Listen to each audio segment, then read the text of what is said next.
కాకినాడ జిల్లా జగ్గంపేట పరిధిలో దీపావళి సందర్భంగా బాణసంచా విక్రయించే స్థలాన్ని పరిశీలించి ఎటువంటి ప్రమాదాలు జరగకుండా బాణసంచా విక్రయించే వారికి పలు సూచనలు చేశారు.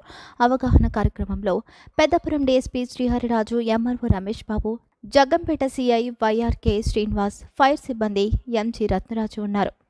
స్థానిక మండల ఎగ్జిక్యూటివ్ మేనేజర్ గారు, స్థానిక ఎంఆర్ఓ గారు, రమేష్ గారు, సమక్షంలో ఎక్కడైతే విక్రయాలకు సంబంధించిన ప్లేస్ ఉందో అన్ని కూడా చూడడం జరిగింది. గవర్నమెంట్ నామ్స్ ఏవైతే ఉన్నాయో అన్ని కూడా పాటించాలని చెప్పేసి ఈ సందర్భంగా ఆ వ్యాపారస్తులను కోరడం. టెంపరీ లైసెన్స్ తీసుకుని మ్యాక్సిమం కూడా షాపులను చూసాం. మ్యాక్సిమం కూడా 12 నుంచి 14 షాపుల వరకు అవకాశం. అలాగే వాటర్ సంబంధించి ఇసుక లేకపోతే ఏమైనా ఫైర్ సర్వీస్ సంబంధించి ఏవైతే ముందస్తు చర్యలు ఉన్నాయో అన్ని కూడా ఫైర్ సర్వీస్ సంబంధించి కూడా స్టేషన్ ఫైర్ ఆఫీసర్ వచ్చారు. అన్ని ప్రికాషన్స్ తీసుకుంటున్నారు. ప్రజలు కూడా అప్రమత్తంగా ఉండాలి అని చెప్పేసి, ఎందుకంటే మన పొరుగు జిల్లా అయినటువంటి రాయవరం ఈ మధ్యన చాలా పెద్ద ఫైనల్ జరిగింది. దాని నుంచి మనం ఇంపార్టెంట్ ప్రతి ఒక్కరు కూడా